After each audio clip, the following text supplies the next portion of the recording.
¿Qué tal? ¿Cómo estáis? Bueno, voy a ir compartiendo presentación y vamos a ir comenzando. Eh, Ay, esperad que he hecho una cosa mal porque le tengo que dar a compartir con sonido. Ahora sí. Vale. Vale, no sé si me podéis confirmar que veis y escucháis. Sí, te escuchamos bien. Sí, muchas gracias, Paulina. Muy bien. Vale, pues bienvenidas de vuelta a esta segunda parte del tema de dinámicas vinculares 1, este módulo en el que estamos. Pongo esta presentación, o sea, la portada para ubicarnos y nos vamos ya a la diapo en la que nos quedamos, que era, si no me equivoco, esta. Eh, vale, en sistema regulado nos quedamos. Vale, dejo el chat abierto para cualquier cosa que pueda ir surgiendo, pero bueno, antes de retomar desde aquí, os pregunto si hay alguna duda, alguna cosa que del otro día que queráis comentar o que, bueno, no quedará clara, si hay alguna cosa, y si no, pues seguimos desde aquí. ¿Todo ok, más o menos? El otro día, la reciente más o menos, ¿no? Que fue la semana pasada. Ok, vale, si en algún momento pues, surge alguna cosa, pues nos vamos parando un poquito. Vale, esta creo que sí que la llegamos a ver, pero bueno, si no la refrescamos. Sobre la regulación emocional, ¿no? Sobre un sistema nervioso que necesita un sistema nervioso para regularse. Bueno, pues necesitamos, para regularse y para emerger y desarrollarse de forma adecuada, otro sistema nervioso, ¿no? Y veíamos que si estamos hablando, por ejemplo, de niños, ¿no? Respecto a adultos, a cuidadores principales, cuando hay trauma, por ejemplo, en los adultos, traumas sin procesar, cuando han tenido estas vivencias, esto influye negativamente en el desarrollo de su propia capacidad de regulación como adultos y en la corregulación que van a poder ofrecer a los niños. Y hablamos también, creo que nos quedamos aquí, que en el caso de los niños la autorregulación no es sana, ¿no? Uno dice, puede pensar, ¿no? Bueno, pues hay dos formas de regulación, ¿no? La autorregulación o la corregulación. Si la corregulación no está disponible por parte de los adultos, bueno, pues que desarrollen estrategias. Bueno, eso es lo que hacen, ¿no? Muchas veces, a un coste bastante alto. Y bueno, de las opciones que hay, pues es lo que hacen para adaptarse, ¿no? Y para sobrevivir, pero no es sano, porque no tienen esa capacidad, necesitan la mirada, ¿no? Y el funcionamiento neurobiológico más o menos regulado del adulto. Y si no, lo que hacemos es autorregulación disfuncional. La autorregulación disfuncional puede ser, por ejemplo, me desconecto de las emociones o consumo sustancias o me hago daño o lo que sea. Vale. Respecto a los diferentes desarrollos de los estilos de apego, básicamente vamos a diferenciar el apego seguro y el inseguro. Hay una herencia intergeneracional, es decir, la inercia, si no se hace un trabajo personal propio, con o sin ayuda terapéutica, la inercia se va a ir heredando, ¿no? Los patrones, tanto para bien como para mal. Quiero decir, se hereda, entre comillas, el apego seguro. Si yo ahora soy una adulta, por ejemplo, y yo he recibido apego seguro, lo más probable, podría pasar otra cosa, pero es mucho más probable a que yo, si cuido de niños, les pueda ofrecer un vínculo similar, ¿no? de seguridad. Y lo contrario también. Si yo como adulta o ahora que soy adulta he recibido un apego inseguro y cuido, ¿no? Soy la figura de referencia de niños, es muy probable que repita un patrón de inseguridad. No tiene por qué ser el mismo patrón de inseguridad, pero alguno de los patrones vinculares de inseguridad. Os decía, esto es lo más probable que ocurra, salvo que se haga un trabajo propio, que puede ser como os diría yo, por cada uno por su cuenta, en el sentido de tomar conciencia, ¿no? De la propia historia, de las cosas que uno quiere hacer diferentes, con mayor sensibilidad, con más conocimiento quizá. Bueno, a veces con eso es suficiente para hacer cambios en el patrón intergeneracional y a veces no, ¿no? Esto yo lo veo mucho en consulta. De hecho, digo que la mayoría de veces los padres cuando vienen a trabajar, como motivo de consulta me refiero, la relación con los hijos o los cuidados que están pudiendo ofrecer, ya han intentado muchas cosas por su cuenta. ¿No? No es lo primero que se les ocurre venir al psicólogo, ni mucho menos, ¿no? Pero bueno, a veces digamos que lo de atrás tira tanto, ¿no? Con tanta fuerza que no pueden solos.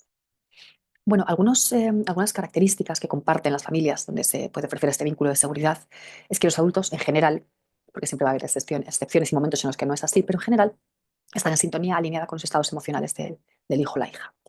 En general hay equilibrio emocional, hay regulación en los adultos y entonces el hijo o la hija regula sus propios estados emocionales a través de esta sintonía, justamente con progenitores o cuidadores principales. Se permite la conexión con los demás y con uno mismo. Y estos en términos de círculo de seguridad, los niños se encuentran en algún lugar del círculo pidiendo que se cubra una determinada necesidad y se cubre, ¿no? Esta sería la cuestión. Y importante que se cubre muchas veces, ¿no? Pero no todas las veces porque es imposible. Pero sí hay una tendencia general a hacerlo de esa manera, ¿no? Este es el concepto de hacerlo suficientemente bien. Para algunas personas hacerlo suficientemente bien no es suficiente, ¿no? El otro día una paciente adulta que tiene dos hijos, los hijos tienen 5 y 9 y ella es psicóloga. Entonces conoce el círculo de seguridad, conoce muchas cosas, ¿no? Y me decía, a mí esto que de hacerlo suficientemente bien me parece una mierda. No hay que hacerlo lo suficientemente bien, no hay que hacerlo muy bien o perfecto. Bueno, pues vamos a hablar de esto, ¿no? Vale. Los adultos, ¿no? Que les facilita poder hacer de esta manera, ¿no?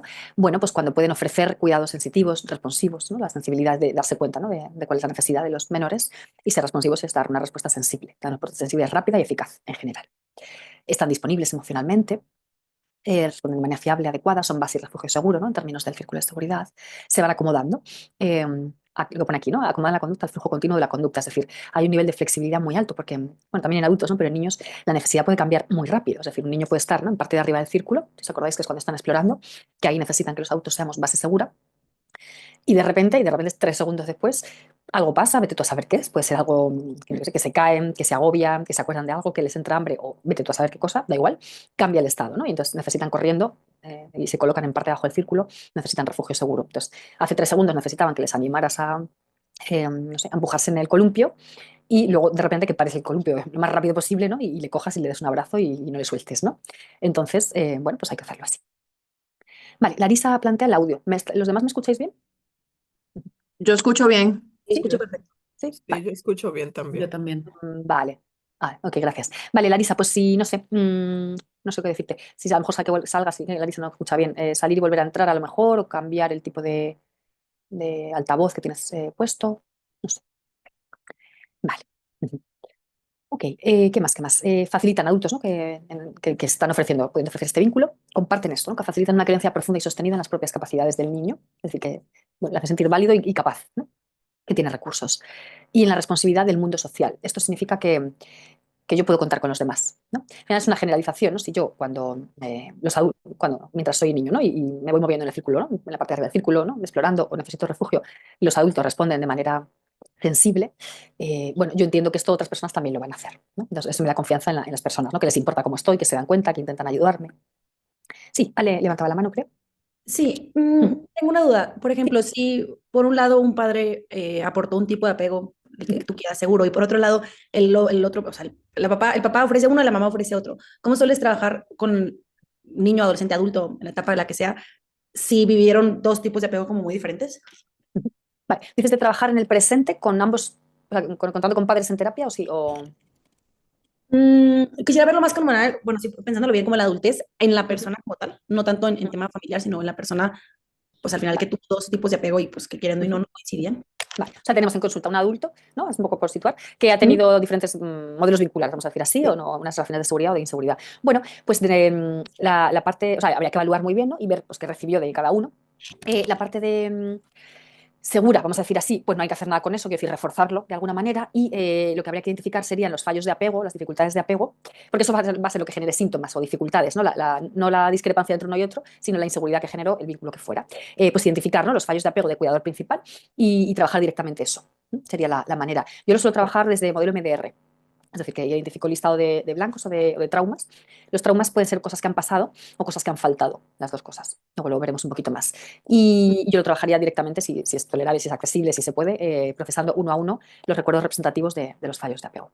Sería un poco así. Ok. Vale. ¿Qué más? ¿Qué más? Bueno, bases de apego. Hay muchas maneras de explicar qué se necesita para construir un apego seguro, ¿no? Porque claro, estamos hablando de un poco cómo son las familias, ¿no? Pues hay la conexión o la responsabilidad, bueno, varias cosas, ¿no? Pero a mí me sirvió mucho, ya hace varios años que lo incluí, pues es una cosa como muy didáctica, ¿no? Que resume o recopila las bases de apego seguro, ¿no? Que es exactamente lo que hay que hacer para generar un apego seguro. Sí, Ale, no sé si levantas la mano otra vez o era la de antes. Ah, vale. No, no se ha bajado, me acabo de dar cuenta. Ah, vale, no tengo ni idea cómo se baja. Ya creo que se ha quitado. Vale. Entonces, bueno, os decía que yo antes, cuando hablaba de apego, ¿no? Porque yo llevo trabajando apego de diferentes maneras, ¿no? Pero muchos años, ¿no? Y en una de las formaciones que hice plantearon este resumen. Y otros modelos, o sea, otros autores plantean otros modelos. Hay muchos que están bien. Quiero decir, yo cojo este porque hace ya años que lo uso, lo tengo súper integrado, lo visualizo y ya está. Pero quiero decir que hay otras maneras. Para mí me sirve este, que es estas bolitas que, no sé si lo veis, esto es este póster. Yo en todos los despachos que tengo, esto está o en la pared o en papel plastificado, lo que sea, pero está por ahí rondando siempre, ¿no? Entonces lo que voy a hacer es contaros, ¿vale? Estas bases como lo suelo contar. Luego creo que os lo he puesto, y si no, luego lo miramos, en materiales extra. Esto que os voy a contar ahora resumido, hay un vídeo en YouTube que resume esto, que es lo mismo, vamos, que os voy a contar, ¿vale? El vídeo ya tiene unos años, lo grabé hace unos años, hoy lo haría un poco diferente, pero bueno, nos vale de base.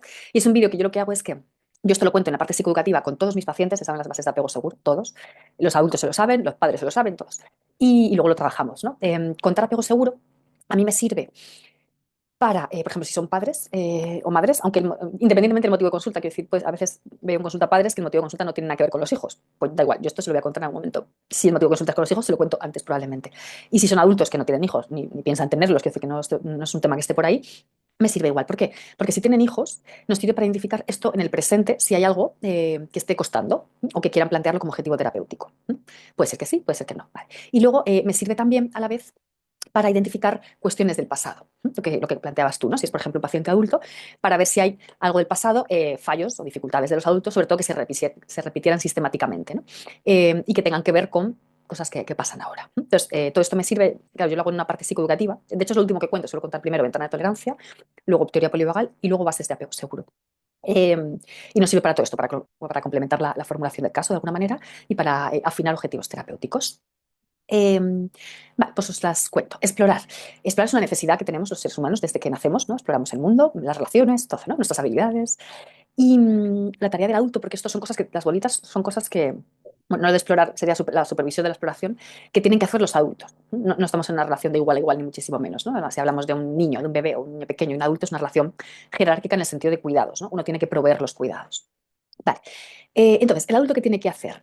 Bueno, pues supervisar, ¿no? Y acompañar esta exploración. Sería un poco como dice al término medio, quiero decir, ni estar demasiado atento, ahora os pongo ejemplos, ni demasiado poco atento. ¿Qué sería demasiado atento? Pues cuando los adultos, desde su inseguridad, miedo, angustia, preocupación, estrés, lo que sea, pues se lo transmiten sin querer al niño, ¿no? Y que el niño está aprendiendo a, yo qué sé, a subirse al tobogán, vamos a suponer que es un tobogán adecuado para su edad, quiero decir, no se está subiendo en una cosa que es muy inapropiada o de riesgo, y el adulto está medio en pánico, bueno, muy asustado, muy asustado, ¿no? Entonces está demasiado atento, le está diciendo todo el rato, cuidado, cuidado, cuidado, cuidado, cuidado, demasiado, porque con niños pequeños hay mucho cuidado, mucha palabra de cuidado, pero esta es como demasiado en frecuencia y en angustia que transmite, ¿no? Y así con muchas cosas, ¿no? Con tirarse por el tobogán, con aprender a usar el tenedor, aprender a coger el autobús solo o lo que sea, ¿no? Depende de la edad. Entonces, hay veces que la dificultad es esto, estar demasiado atento. Eso muchas veces lleva pues eso, a generar ansiedad, sobreprotección muchas veces, o a no permitir esa exploración, ya sea de forma directa. No, ¿puedo ir al cumpleaños de no sé quién? No. ¿Puedo ir a dormir fuera? No. ¿Puedo ir al parque? No. O en algunas familias no es un no, pero, como os diría yo, la forma que tienen de reaccionar los adultos hacen que los niños ni lo pregunten. A veces es por cuidar al adulto, porque no se preocupe, porque no se enfade, porque no esté triste. Y ahí tenemos una inversión de roles que va a generar unas cuantas cosas, ¿no? Que no son buenas para los chicos. Entonces, eso, cuando se va a este extremo de demasiada atención, en ese sentido, da problemas y da inseguridad. Eso genera inseguridad en los chicos. Y también el otro extremo, que sería estar demasiado poco atento. Entonces, es el niño que se va a tirar por el tobogán y está un poco ahí que le da cosilla y mira, va a buscar la mirada. Esto si vais a un parque, esto se comprueba en todos los parques del universo, donde hay niños y adultos, ¿no? Va a mirar la mirada, o sea, va a buscar la mirada del cuidador, según la cara del adulto, se tira o no se tira. Y se tira o no se tira con más tranquilidad o no sé, o entra en pánico o lo que sea, ¿no? Claro, ¿qué pasa si no encuentra la mirada del cuidador, ¿no? Porque el cuidador yo qué sé, se ha ido al bar de enfrente, está hablando con otro adulto, está con el móvil, está no sé, mirando el infinito. O sea, puede haber muchos factores muy diferentes, ¿no? El caso es que si esto, sobre todo si se repite mucho, que decir, hay momentos puntuales que esto va a pasar y es inevitable, ¿no? Pues yo qué sé, te está limpiando los mocos, ¿sabes? Que justo ahí te está mirando tu hijo y te estás ahí, ¿no? Vale, pero cuando es una dinámica, eso también da mucha inseguridad. Aparte de que no, primero no te puedes alegrar, por ejemplo, acompañar, ¿no? Con la mirada y con la sonrisa del, ¿no? Qué bien, venga, qué guay, qué divertido es esto, ¿no? Y tampoco vas a captar si necesita ayuda, salvo que pegue un grito el niño o se ponga a llorar muy fuerte, que entonces depende del nivel de desconexión, te enteras o no. O si no estás físicamente tampoco te enteras, aunque te llame, ¿no? Pero si te está llamando con la mirada, te lo pierdes, ¿no? Bueno, pues esto sería la primera base de apego, que es la de explorar. Sí, Ale. Yo aquí nomás un comentario que a mí me encanta verlo en los niños. Siento que no sé si antes no éramos tan conscientes de eso, como que lo veíamos de manera inconsciente como el que los papás, o sea, los papás estén ahí presentes importa. Yo lo veo mucho con mi sobrino, tengo un sobrinito como de un año y medio. Y tú crees, o sea, fue su primer festival del baile y tú crees que pues el niño no se va a dar cuenta o que va a estar, le va a valer si estás el papá o no por tan chiquito. Y de verdad hay un video, y creo que se hizo muy trend este tipo de videos de que el niño está bailando como que tímido todo y ve a los papás y sonríe y sigue con esa seguridad pues en el mismo show. Entonces siento que antes, no sé si no éramos tan conscientes como de cómo sí impacta desde tan chiquitos el que sí estén, el que estén presentes, el que ahorita que hacías esa mirada, me acuerdo mucho como el, si te ven y te dan esa seguridad como de aquí estoy, y entonces tú puedes seguir explorando, tú puedes seguir viendo estas nuevas actividades o nuevos sucesos, entonces como que además comentar qué padre Sí, ser conscientes de eso y ver cómo impacta. Sí, sí, sí, yo creo que, creo que sé cuál dices, creo que hay varios, pero bueno. Y fijaros, ¿no? Porque solo eso, digamos, solo eso, ¿no? El estar atento, ¿no? Estás diciendo, estás transmitiendo muchísima información al niño. Es primero, esto es importante para ti, y estoy aquí. ¿Por qué me importas? ¿Por qué te quiero? ¿No? Me estoy disfrutando contigo. Si estás pasándolo mal, pues intento transmitir calma, ¿no? Estoy aquí para ti, ¿no? Y esto sienta muy bien, ¿no? Esto le sienta muy bien, le sentaría muy a un adulto, ¿no? Si tenemos una cosa así un poco difícil y es algo que puede ir alguien, no sé qué teoría, ¿no? Pues una exposición de una tesis doctoral, ¿no? Pues bueno, depende de gente que se pone más nerviosa con gente, pero suponiendo que no, ¿no? Que haya alguien ahí, ¿no? ¿No? Esto aporta mucho, ¿no? Importa mucho, ¿no? Y bueno, puede ser, ¿no? Que haya quizá ahora más conciencia, también es verdad que hay más conocimiento. En general, ¿no? Pues sobre apegos, sobre vínculos, ¿no? Entonces, puede ser, ¿no? Que haya mayor conciencia. Yo creo que también ahora quizá ahora se sabe más el porqué de las cosas, pero antes también salía en parte de forma natural, por decir así, ¿no? Lo que pasa es que ahora a lo mejor sabes pues que se llama así, ¿no? Y pues esto es la base de este apego seguro de explicación, ¿no? Puede ser. Sí, si os vienen ejemplos, está guay que nos lo digáis porque nos ayudan a sentarlo mejor, ¿no? Y a compartirlo. Vale. Pues a ver, otra base de apego seguro, aceptación. Y bueno, esto tiene mucho que ver con autoestima. Claro, es aceptar al niño o la niña con sus cosas, las que nos gustan y las que no. Claro, aceptar no es, no sé, transmitir que todo es perfecto, que no. Es, pues eso, te acepto como persona. No estás bien como estás, o estás bien como eres, ¿no? Y esto es la manera de transmitirlo. Bueno, es que hay muchas maneras, ¿no? Pero las palabras es importante, ¿no? Como hablamos, a lo que les decimos a los niños, a las niñas, ¿no? Sobre todo, todo aquí lo más importante es lo que se repite, ¿no? De alguna manera. Y como lo que os decía, esto tiene muchísimo que ver luego con la autoestima. Os pongo un ejemplo que siempre que cuando estaba así me acuerdo de esta familia, de una chica, vino a consulta, tenía unos 14 años así. eh, yo creo que era por ansiedad en exámenes o algo así. Y entonces viene la primera sesión con la madre. Me pregunto un poquito, bueno, exploro, ¿no? Motivo de consulta y demás. Y, y bueno, cuentan un poquito esta parte, ¿no? De la ansiedad, los exámenes, no sé qué, no sé qué. Y luego además enseguida plantea además de forma muy directa, y por eso me llamó la atención, ¿no? Y dijo, y no me gusta cómo es, ¿no? Esto en una primera sesión, ¿no? Que es como tenemos vínculo ni nada, que decir, filtro cero, ¿no?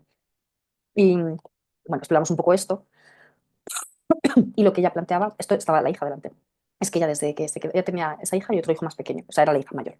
Y lo que planteaba es que ella antes de ser madre se había imaginado que iba a tener, para literal, una princesita, ¿no? Que le iba a poder vestir de pues, vestidos de rosa, peinarla, bueno, cosas así. Bueno, pues a esta chica le gustaba absolutamente lo contrario. Pues chándal, pantalón ancho, se llevaba medio cabeza rapada, y esto había sido, o sea, el problema es que lo había sido y seguía siendo un choque muy grande. Y la madre todos los días le hacía sentir de forma muy directa con sus palabras que no le gustaba como era. Bueno, pues esto era un fallo de aceptación en el pasado y en el presente, ¿no? Entonces, cuando eso es así, cuando a consulta nos llegan familias o adultos que les está costando mucho alguna de estas bolitas, hay que empezar siempre por el presente. Y luego ya podemos trabajar con recuerdos o lo que sea, ¿no? De cosas de atrás, pero vamos a empezar con el presente.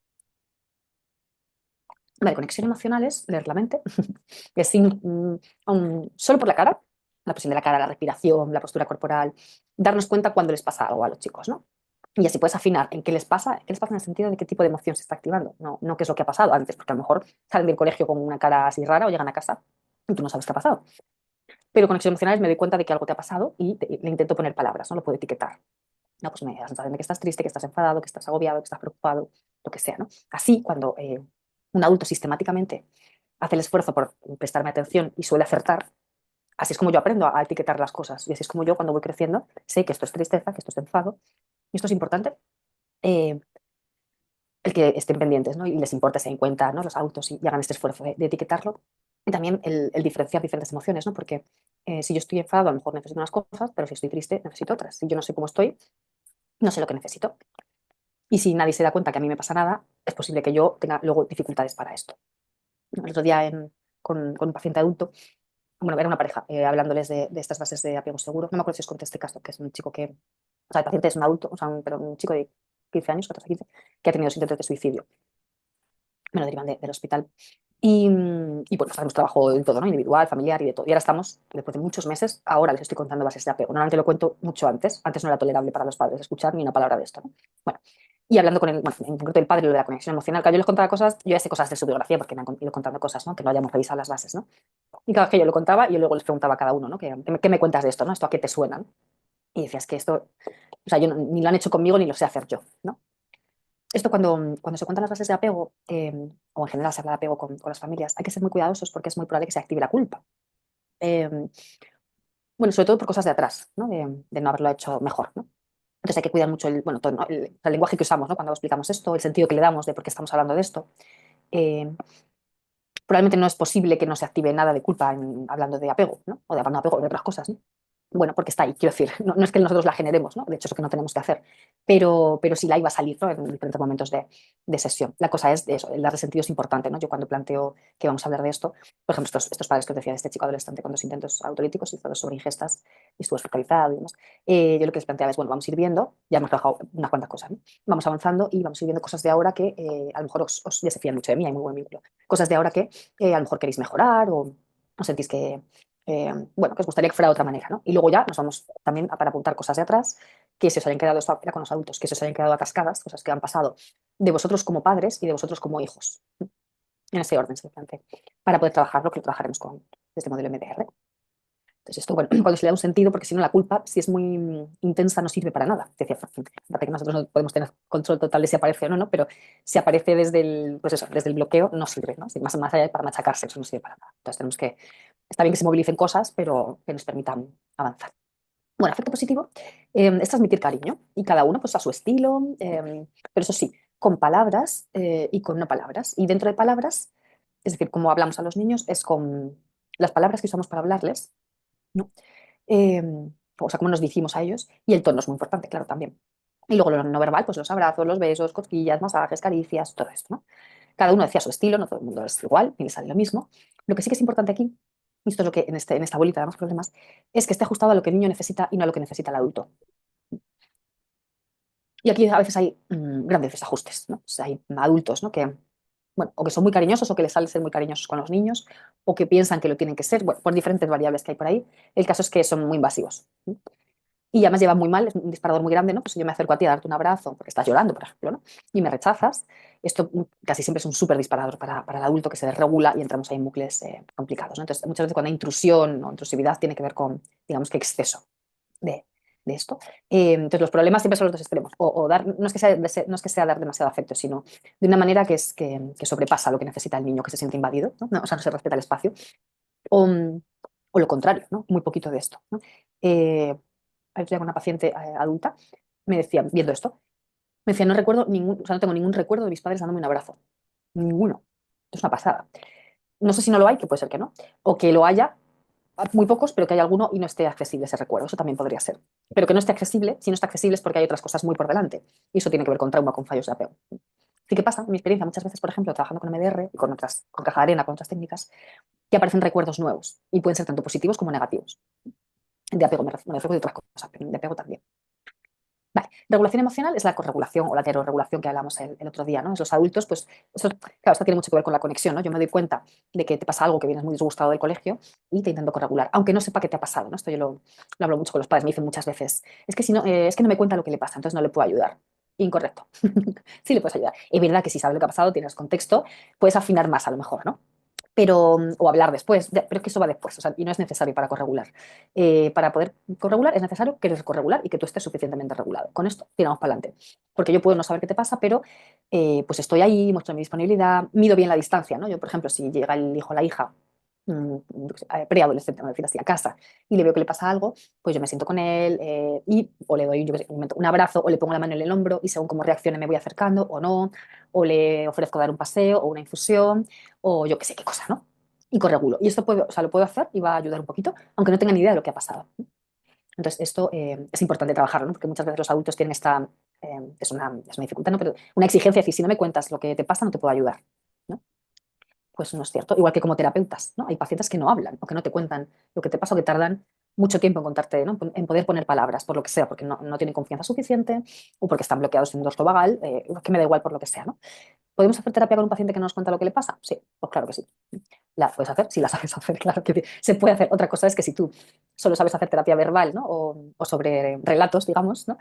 Pues si no te cuentan, ¿no? Y viene el paciente en hipoactivación y te contesta con monosílabos y no te cuenta nada, a lo mejor tú no sabes lo que hacer, pero seguro que hay otros terapeutas que sí que saben lo que hacer. Entonces ahí, bueno, pues supervisas sería la propia propuesta y si no, pues derivación, ¿no? Si no sabes trabajarlo así.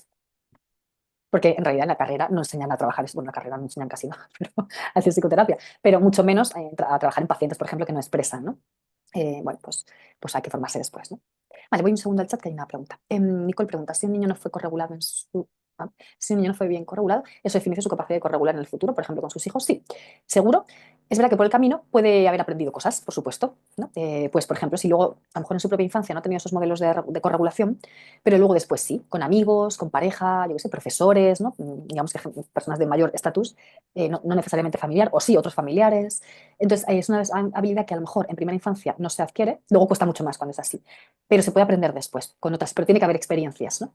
Eh, Aparte de que tú, yo qué sé, aprendas, leas, por ejemplo, te veas podcasts, ¿no? Tengo un montón de pacientes que se han visto 800 podcasts de crianza de no sé cuánto están y me dicen, esto a mí, o sea, no me sale, ¿no?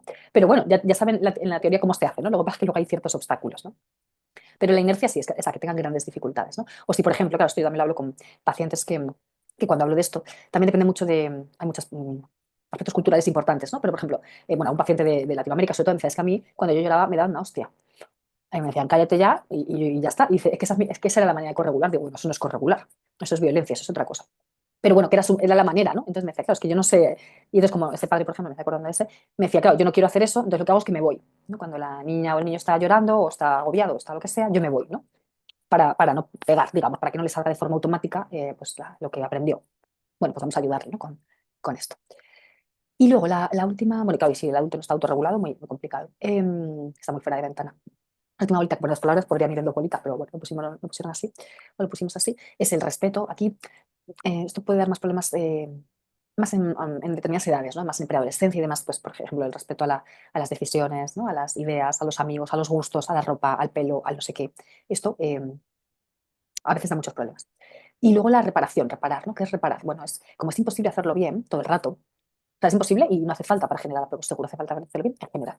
Pero va a haber veces que no, ¿no? Bueno, pues reparar es cuando una de estas bolitas no nos sale bien a los adultos, reconocerlo, ¿no? Ponerlo sobre la mesa. Cada uno con la manera que tenga. Quiero decir que puede ser pidiendo disculpas, ¿no? O de otra manera, pues si pues me hubiera gustado ayer estar más pendiente. Siento no haber estado disponible o me da la sensación de que necesitabas un abrazo y yo estaba con el ordenador o estaba agobiado o estaba... Lo que sea. Eso es importante, ¿no? Porque así los niños van aprendiendo varias cosas. Primero, que los adultos no son perfectos. Esto les hace más flexibles en la vida, ¿no? A tolerar, entre comillas, los errores o los fallos de los demás, y esto es una buena habilidad para la vida. Eh, y porque cuando somos más pequeños tendemos a achacar que todo tiene que ver con nosotros, ¿no? Pues mi padre no me quiere, mi madre no me quiere, ¿no? Si no viene a verme al partido de baloncesto es que no me quiere, ¿no? Y nos montamos ahí unas super películas, ¿no? Si luego viene y me dice, mira, pues discúlpame porque iba a ir, te dije que iba a ir, me surgió una reunión de trabajo o lo que sea, ¿no? Bueno, ahí se empieza a desmontar esto, es como, vale, no es que no me quiera, es que no pudo venir, ¿no? Y por ahí, no sé, nos hace más flexibles. Es verdad que, claro, esto tiene validez, vamos a decir así, si es pues eso, puntual, ¿no? Claro, si yo todos los días te grito y todos los días al día siguiente me disculpo, esto en un punto pierde valor, ¿no? Pierde eficacia. Pero si es algo, como decimos más, pues a veces, ¿no? ¿Qué pasa eso? Esta parte de reparar es importante. Tengo muchísimos adultos, probablemente es de las cosas que más he escuchado que sus adultos de referencia, ¿no? Sus cuidadores, padres, madres, nunca jamás se disculparon por nada, ni en el pasado ni en el presente. Esto me lo han dicho muchísimas veces, ¿no? Entonces, esto va a hacer probablemente más difícil que a ellos les cueste, ¿no? Por ejemplo, hacerlo con otras personas. A veces después de, yo lo que suelo hacer cuando cuento esta parte psicoeducativa, lo cuento en sesión, normalmente da tiempo en una sesión. Y lo que hago es que yo voy bolita a bolita, o sea, cuento la teoría, digamos, ¿no? La definición de explorar. Y pido ejemplos. Vamos, sí. Les pido ejemplos, ¿a qué les suena? Si tienen algún ejemplo reciente de algo de esto. Pido ejemplos a todos, tanto a los niños como a los... Ay, se está escuchando por ahí. Tanto en los adultos como en los niños, ¿no? Igual, así con todas las bolitas, o sea, lo vamos haciendo conjuntamente, ¿no? O pregunto, depende del vínculo también, ¿no? Les pregunto directamente, ¿qué si está mejor, ¿no? ¿Cuál es la bolita que cuesta más en casa? ¿No? Yo lanzo la pregunta muchas veces al aire a quien esté en el despacho, ¿no? Que suelen ser, esto la mayoría de veces lo hago en sesión conjunta. Con esta familia que os digo que el chico tuvo los dos intentos, esto lo he hecho solo con los padres. Pero eso es una minoría de veces. Y lo he hecho así porque sé que hacer esto para ellos, con su hijo delante, hubiera sido súper movilizador, súper, súper, súper. Entonces no me compensaba. Pero en general sí que lo suelo hacer en sesión familiar. Entonces está muy bien también, porque es muy divertido, ¿no? Porque tú cuentas algo, ¿no? De, yo qué sé, exploración, ¿no? Y tú preguntas, ¿qué tal esta bolita? Y a lo mejor el adulto te dice, o los adultos, bien. Y entonces el niño, la niña pone cara de, ¿cómo? ¿Cómo que bien, no? Entonces, o pone caras o directamente dice cosas como muy espontáneo, ¿no? Es decir, pues el otro día me estaba súper nervioso y no me dejaba subirme nada, ¿no? Y te cuentan cosas de que no están bien, ¿no? Entonces, sí, esto está muy bien, ¿no? Porque si hay, de los padres ahí les da un poco de vergüencilla decir, bueno, vale, sí, ¿no? Pero si hay buen vínculo, es muy buen material para trabajar desde ahí, ¿no? Porque no es eso, no es para culpar, no es para pillarles, ¿no? De que lo que hacen mal, ¿no? Es para identificar puntos de mejora, ¿no? Y los niños, los hijos, siempre nos ayudan a identificar puntos de mejora, siempre, siempre, siempre. Vale. Entonces yo les suelo, hablamos esto en sesión, identificamos cosas del presente, lo que les suelo contar es que lo que decíamos, ¿no? Que es generacional, ¿no? Esto lo suelo decir al final y a veces moviliza bastante, que la capacidad de los adultos de dar, bueno, de la facilidad o dificultad, ¿no? Para hacer estas bolitas que depende del apego recibido, ellos como adultos cuando eran pequeños, y de otras experiencias de la vida, ¿no? Que a veces no ha recibido apego seguro, más o menos, pero ha tenido una serie de traumas encadenados que no ha procesado y dificulta mucho la conexión emocional porque tú no te encuentras bien, o la regulación, o el afecto, o cualquiera de las bolitas. Em, Luego les suelo mandar, para que lo tengan, el link del vídeo que os decía que está en YouTube. Y pues si alguien lo quiere revisar tranquilamente en casa para apuntar dudas o si les vienen recuerdos o cosas que quieran comentar. Y luego lo seguimos trabajando en el resto de sesiones. Y también podemos trabajar, a veces trabajamos con estas láminas, que son de una ilustradora que tenemos en Laberinto. Bueno, depende cómo lo queramos trabajar, ¿no? A veces es para trabajar el concepto o, por ejemplo, si es en una sesión familiar, ¿no? Podemos plantear qué es que está pasando ahí, cómo se está sintiendo el chico, quién crees que es el otro, qué le está transmitiendo, qué pasaría si en vez de esto lo otro, ¿no? O sea, no hay una manera de usarlas así como cerrada, ¿no? Sino un poco creativa, pero bueno, que las podéis usar. Esta es la de la aceptación y bueno, respeto, el afecto positivo, conexión, la regulación, reparación. Vale. La formación de la relación de apego es sobre todo el resultado de los vínculos y de todo lo que implican o lo que incluyen los dos primeros años de vida, especialmente el primer año de vida. Es un desarrollo cognitivo, emocional y sociointeractivo. Vale. Nos dice Bowley, volviendo a la teoría del apego, que la paternidad exitosa, ahora voy al chat, es una clave importante para la salud mental de la generación siguiente. Eso tiene, pues esto que hablamos de las herencias, ¿no? Y eso por un lado, y que ser un padre exitoso supone un arduo trabajo, ¿no? Si bien estamos, digamos que preparados para cuidarnos, somos especies que cuidan a las crías, ¿no? Que biológicamente es lo que nos sale, pero es un trabajazo, o sea, una cosa no quita la otra, ¿no? Voy un segundo al chat. Vale, Nicole plantea cómo se trabaja cuando tenemos padres divorciados y hay una madre como cuidador principal que genera apego seguro, por otra parte hay un papá que genera un apego ansioso evitativo, por ejemplo, con 11 o 12 años. Vale, pues depende mucho del caso, depende del nivel de conflictividad, porque quiero decir, puede haber divorcio y que no haya relación entre los adultos en el presente ni para bien ni para mal. Yo tengo ahora una familia que los adultos se escriben, o sea, se comunican por email para todo. Bueno, no es de los peores casos que tengo, quiero decir. Es verdad que dificulta mucho la comunicación, porque para elegir dentista, tengo 200.000, bueno, o sea, dificulta todo mucho, pero no hay, por ejemplo, verbalizaciones negativas de uno hacia el otro. Estaría de los que no están bien en la mitad, no sé cómo deciros, ¿no? Y luego hay otros que, da igual que el divorcio haya sido hace un año o 17, porque a veces parece que fue ayer, ¿no? Una carga, ¿no? Una de conflictividad, de desprestigiar al otro, de darle mensajes del hijo de uno para otro, bueno, muchísimo peor. Entonces, bueno, dependiendo. eh, bueno, no sé con quién viviría. Siempre nos va a interesar trabajar primero con el cuidador principal y el cuidador principal es con el que se pasa más tiempo. Es decir, es diferente, sí, por ejemplo, por el tipo de custodia que hay, si el niño vive con la madre y yo qué sé, cada 15 días pasa un fin de semana con el padre. Nos interesa con el que está más en el día a día para empezar a trabajar, quiero decir, nos interesan todos, obviamente, ¿no?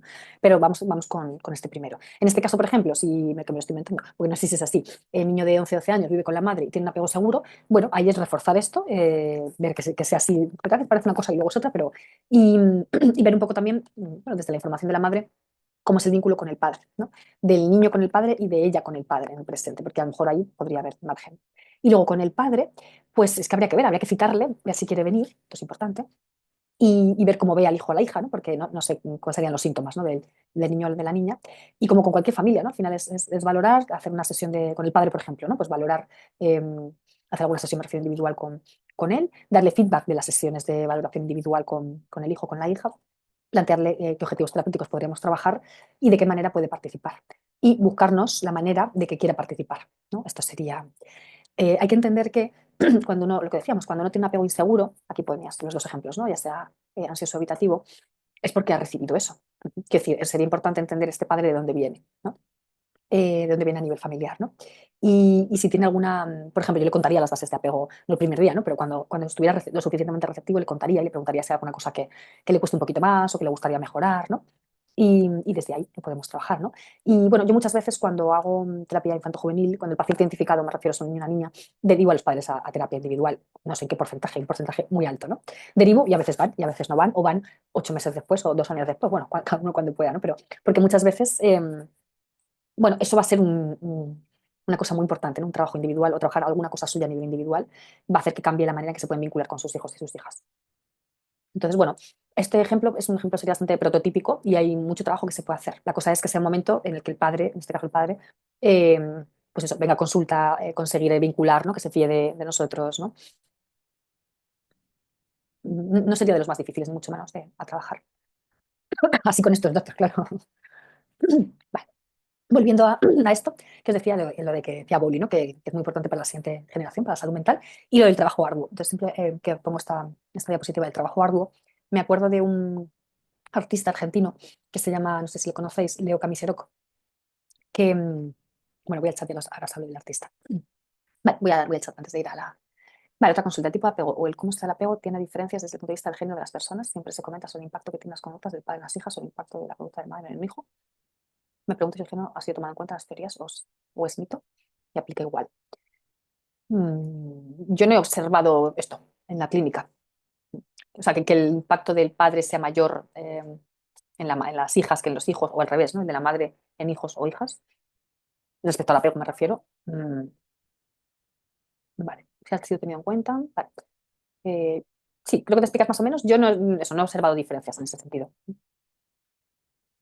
Pero podemos buscar si hay alguna bibliografía específica sobre esto. Me lo apunto por curiosidad. Pero te diría así que de entrada que no, que en la práctica. Vale. Os decía que cuando escucho, ¿no? O leo esto de que ser padre exitoso supone un trabajo arduo y lo es, ¿no? Y esto, cuando, por ejemplo, hacemos la parte psicoeducativa, yo creo que es muy importante también explicitarlo, ¿no? De los padres, la facilidad o la dificultad, ¿no? Porque en general los padres van a hacer lo que puedan con su mejor intención, bueno, con sus recursos, con sus dificultades, con todo, ¿no? Con su propia biografía y reconocer, ¿no? El esfuerzo, porque a veces les sale bastante mal, ¿no? Pero eso no significa que no lo hayan intentado hacer de otra manera. Pues me acuerdo de este artista que os decía, que se llama Leo Camisero, que es un artista argentino.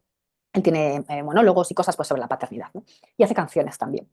Entonces tiene una serie de canciones que se llama Berrinches Insólitos. Y lo que hace es que tiene cuenta de Instagram, entonces recoge, pregunta, ¿no? Lanza la pregunta, le siguen muchos padres, muchas familias, ¿no? ¿Cuál es el berrinche más insólito que de tu hijo o tu hija? ¿No? Y los padres mandan su cosa, pero nada, o sea, en 3 palabras, algo muy breve, con eso monta canciones. Entonces os voy a poner una canción.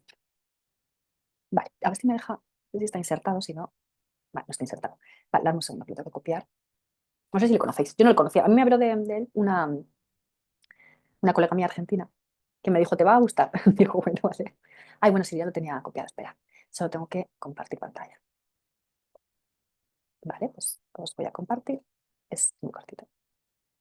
Ahora me tenéis que ver tengo que ver que se escucha. Vale, vamos.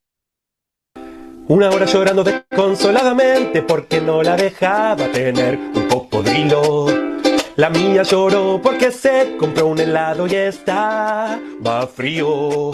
Le limpié los mocos y lloraba que quería sus mocos y se los volví a poner. Lloró porque se quería bañar pero no quería mojarse porque no es Navidad en mayo. Mi hijo se puso a llorar porque el colectivo en el que íbamos a viajar era de color rojo y él quería ir en el azul.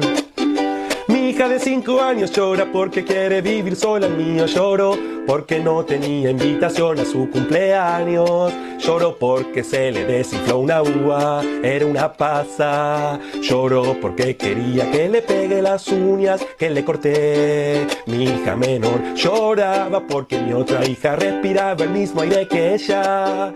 Llora porque no quiere que se vaya la caca por el inodoro. Qué bueno saber que no estamos solos. Yeah, yeah, yeah. Pues este es de una misma. Me hace muchas veces, lo he escuchado 17 veces. Me hace muchas veces todas las veces.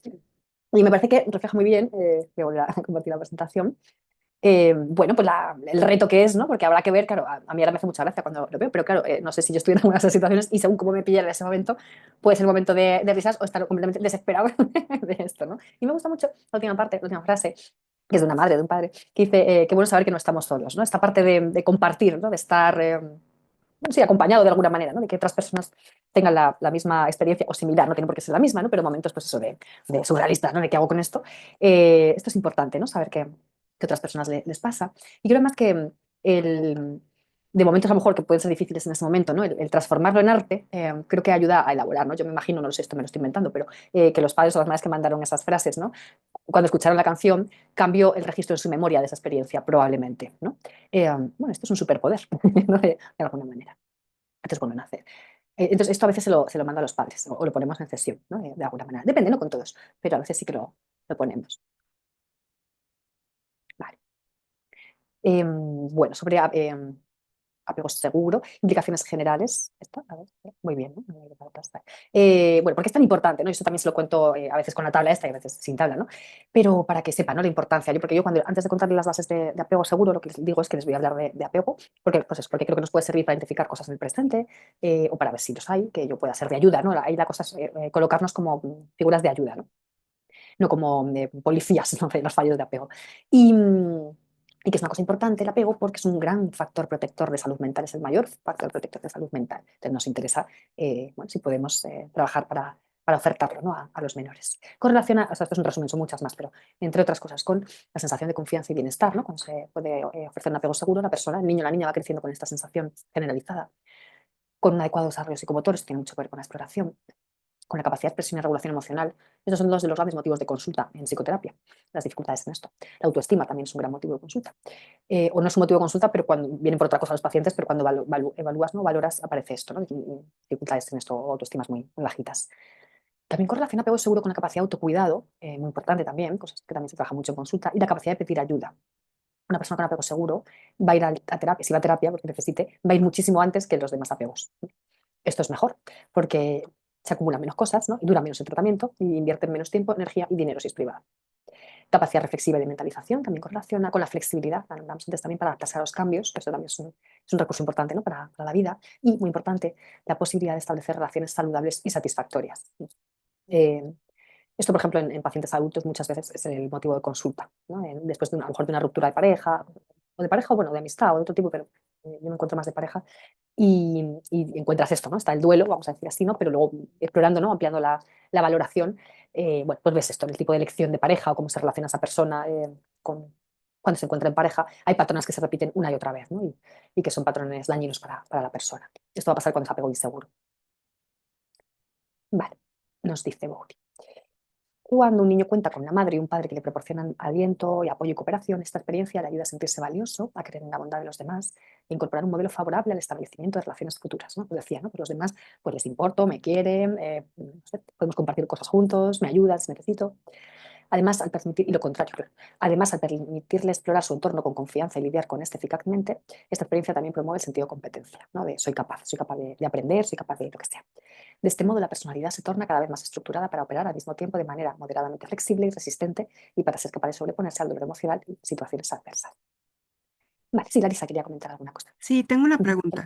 ¿Qué sucede en el caso? Porque ahorita habla de la estructura en la cual se le da al niño cuando está muy pequeño. ¿Qué sucede en el caso de muerte de alguno de los padres? Porque puedes tener una estructura. ¿Hasta qué edad podríamos decir que le genera ya un trastorno muy grave? Vamos a suponer, no es lo mismo una muerte a los 3 años que a los 6 años que a los 10 años.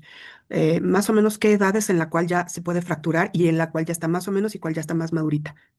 A nivel de apego se genera los primeros años, el primer año de vida. Entonces, el hecho de que muera uno de los dos, suponiendo que haya dos cuidadores principales, esto no cambia el tipo de apego en sí mismo, ¿no? Ok. Sí que podría ser, lo vimos en el vídeo de la familia Smith, que a partir del duelo, el adulto que se queda cambie completamente pues, su estado psicológico, ¿no? Y cómo se relaciona con el niño, cómo cuida al niño, o que empiecen otras figuras a cuidar al menor, y un apego que era más seguro empieza a convertirse más inseguro. Eso podría ser, pero no es por el duelo en sí, o sea, no es por la pérdida del adulto, sino por los cambios que generan en los demás adultos del Ujú. entorno del niño. Eso por un lado. Y luego, respecto al impacto del trauma, eh, cuanto más pequeños somos, más riesgo de influencia negativa tiene.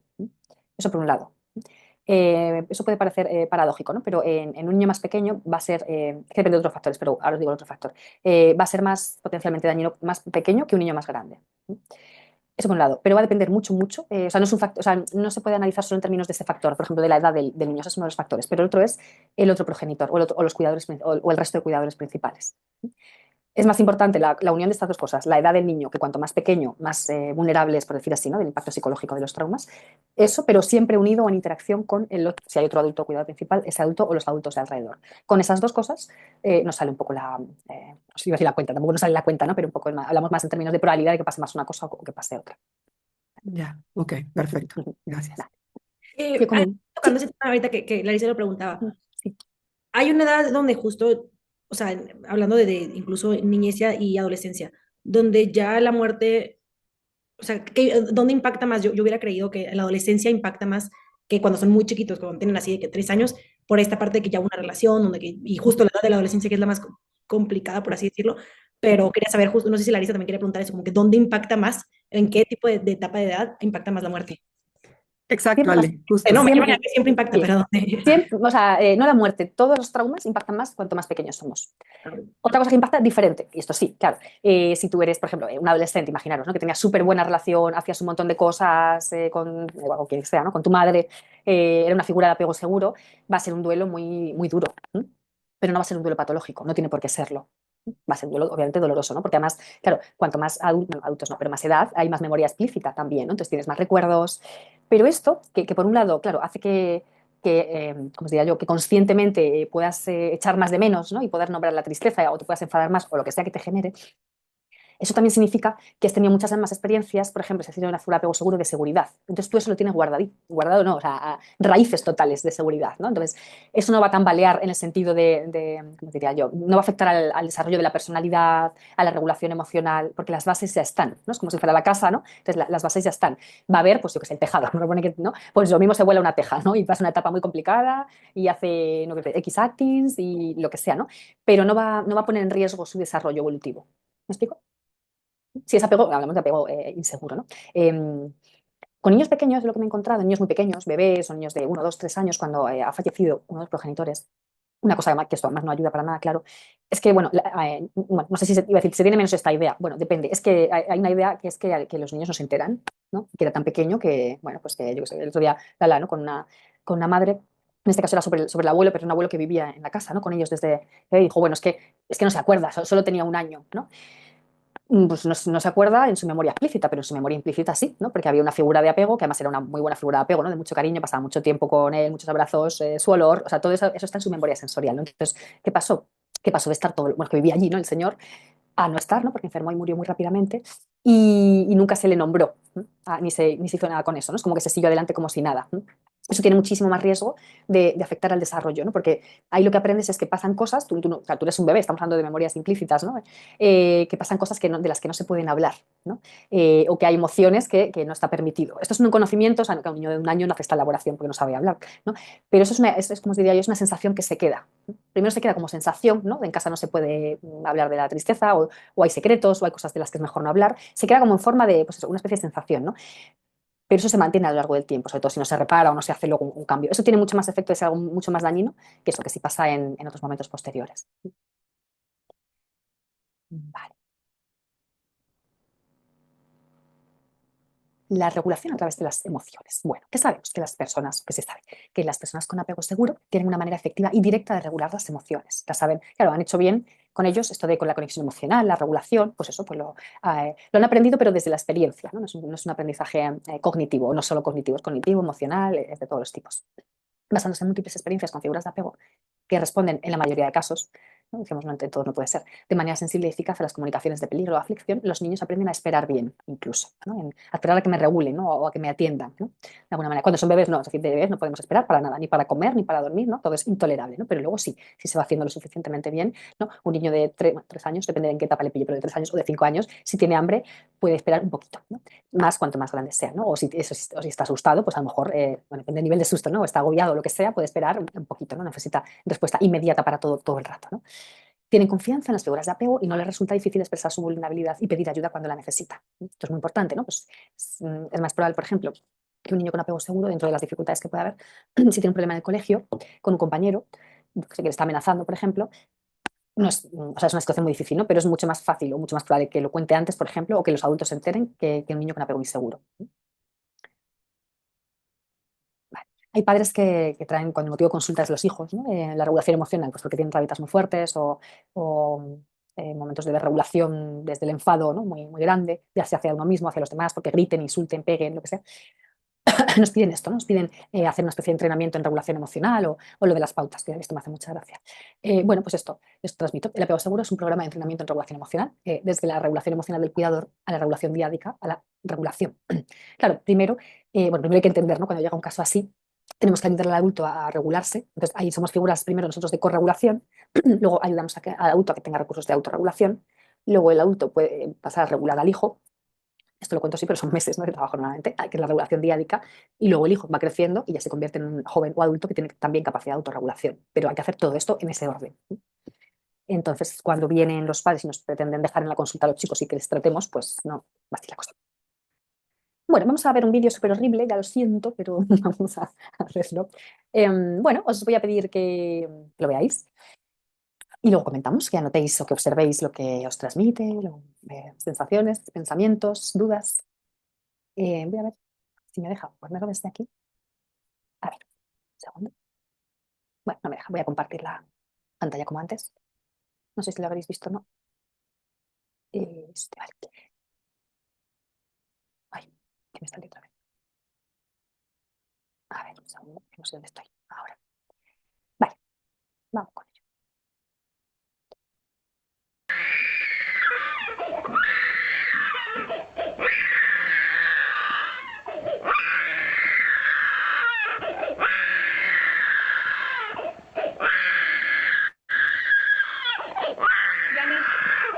Vamos a hacer tiempo afuera. Tiempo afuera. Te vas a quedar aquí hasta que te calmes. Cuando estés calmada, hablamos. Cuando estés calmada. Cuando estés calmada, nos vamos.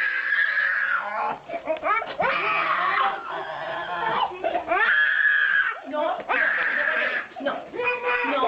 Así no. No. Te vas a calmar. Te vas a calmar. Te vas a calmar. Calma.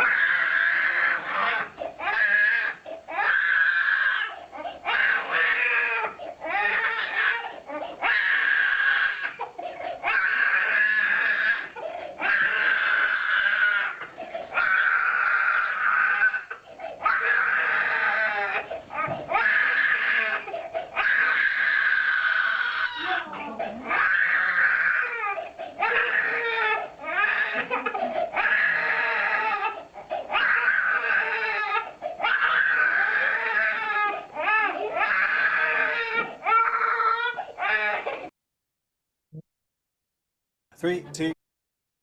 Volvemos. ¿Qué me contáis? Esto. No sé qué es lo que me parece peor de todo el video, realmente. Si que estuvieran grabando a la niña, no sé con qué fin lo hicieron, si era para ganar likes en redes sociales o para dar algún ejemplo didáctico. Solamente pensaba en la desesperanza aprendida que está aprendiendo esa niña, o sea, que está, o sea, grita desesperada, quién